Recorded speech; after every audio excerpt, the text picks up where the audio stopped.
Well, this was an unplanned fix. So the other day, I came downstairs to my basement and saw this. I'll put some footage up of that. Standing water. Yeah, I got a little pinhole leak right there on my bladder tank. So what happened was I had a bladder tank on my well. It's a 32-gallon tank. It holds water. Pumps it into the house, holds water. And it just kind of sits there and maintains a pressure to pressurize the rest of the house. And it was leaking. I thought it was raining pretty heavily the night before. I thought it might have been coming down through like my Bilco doors or something like that, but it turns out it was my bladder tank. It had a nice little pinhole, like a small pinhole in the back.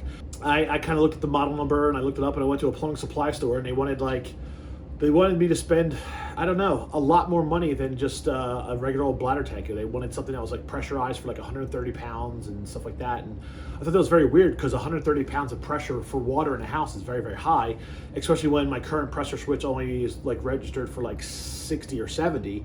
And then the relief valve on it is like 70 pounds. So like, what's the point in being able to hold an extra like 50 pounds of pressure when I wouldn't use it? And that much pressure would really be an uncomfortable shower. So I don't really know why they were rating it for something higher. So I looked around and I found actually a decent bladder tank that was very comparable for probably about 250, 300 bucks cheaper than what I was quoted on.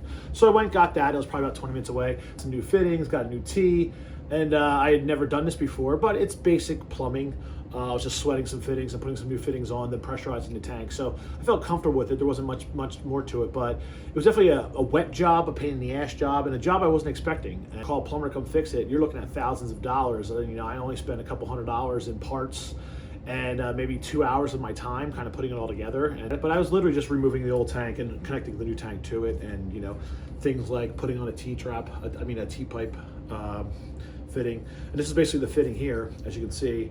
So this goes to your tank, in from the well, out to the rest of the house, and you can actually put some other attachments here. Maybe you want to put a pressure valve on to see what the pressure is in your tank, a relief valve, a ball valve, or some sort of spigot, type of valve here, so in case you ever need to empty the tank out. So you basically can add a couple fittings to it.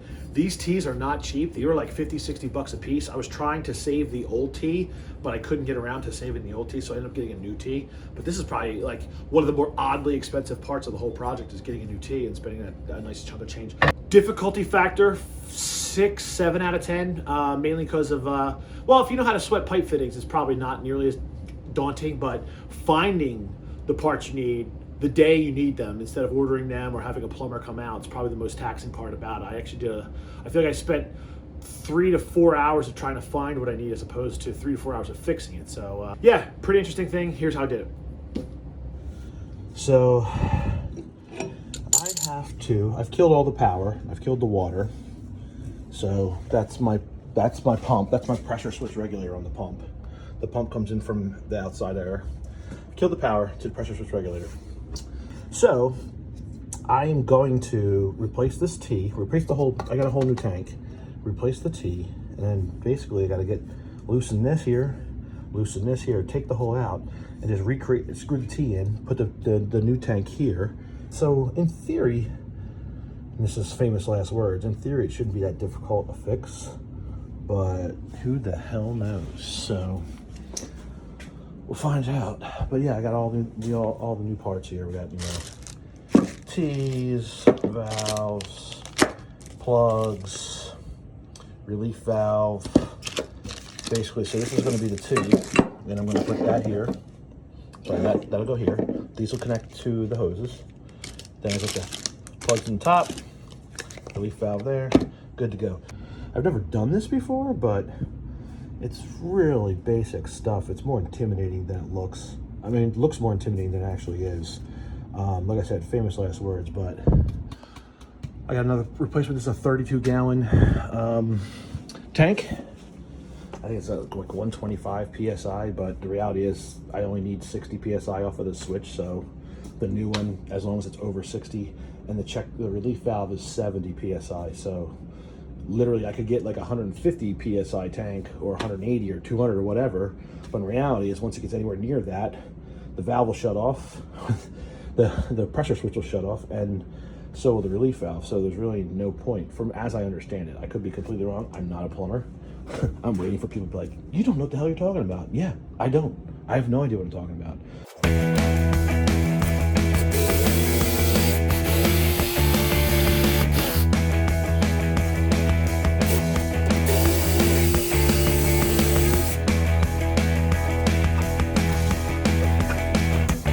All right, now that it's outside and you're in the sun, you hear the water in there. That's a better shot of the hole. It's like a 1/16 of an inch big. I don't know how big it looks on camera, but it's a pinhole, and it was causing a leak. So, made in 2005. So, what's that? 18 years.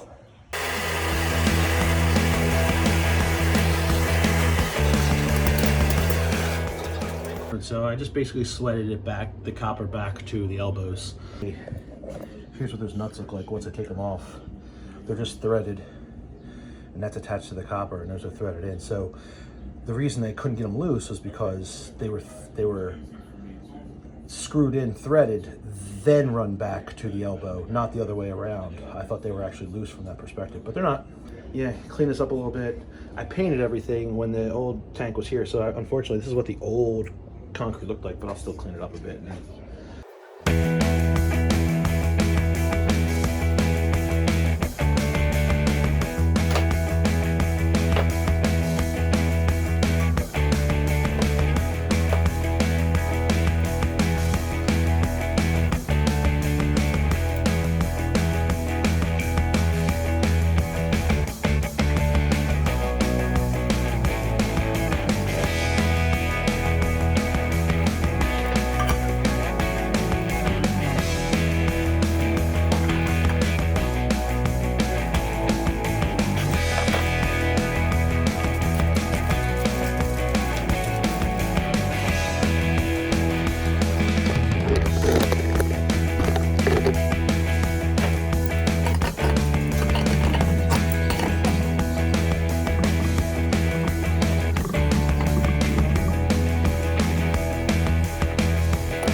Okay, so that's the new tank in place, and this is the new T-fitting.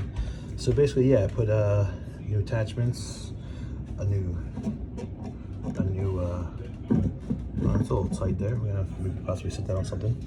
A new drain. And then we also have a new relief valve. And then basically all I gotta do now is run this little bit, that's probably about 6 inches, into there, and then put an elbow into there, and then run some there, put an elbow into there, and we should be good to go. I don't like how it's sitting, and it'll probably obviously be better once we get some water on it, some water weight in there. But maybe I'll cut a little pad out for the bottom of that.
together as is. It is a little bit of, there's a little bit of a issue here with this knob. It rubs a little bit against the bottom, but it's also a knob that I will probably be turning on at most once a year to drain it. So that's a little unfortunate that it's like that, but I don't know. Now it's just time to turn it on and check for leaks. So here we go.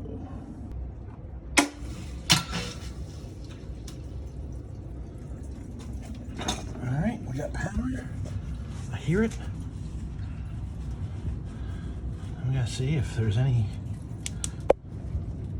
water dripping anywhere. I don't see any. That's not water, that's flux. Also means I need to pressurize. Okay, no signs of water. Good sign here. Okay, the last thing I do is pressurize the tank, which we do with an air compressor. 60.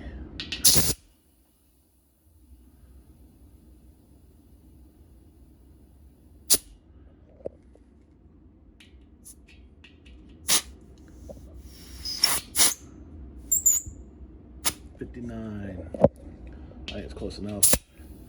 So the tank is regulated for like 100, 120 PSI, but obviously it'll never get to that because my switch is set for 60. So it's really only gonna get to 60. So that's close enough. I think that we're good. All right. I haven't turned the water on yet to the rest of the house, but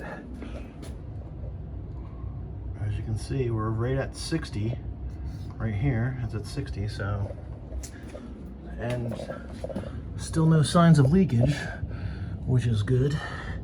So I think we're good here. Bladder tank installed.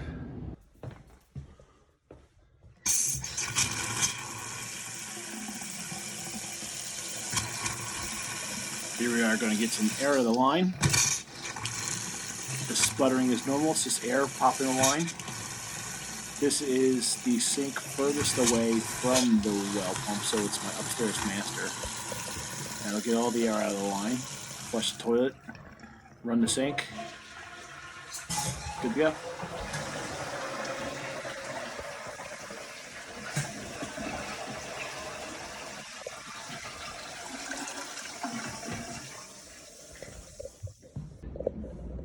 And there you have it. Turn the power back on, charge the lines. I can feel it. They're nice and cold. I actually see some of the sweat coming off of that, which is good. Goes into my, you might have just heard my pump kick on. Media tanks, light bulb, other media tank, salt brine tank, and this new bad boy bladder tank. That's how you do it. The whole process took me probably about half a day.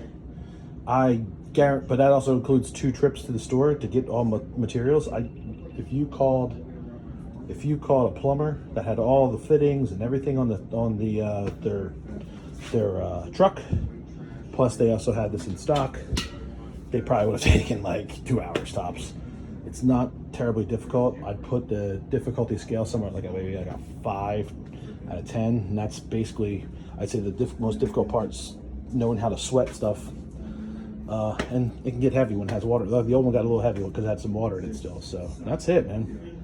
We're good. I gotta put that cap back on. There you go.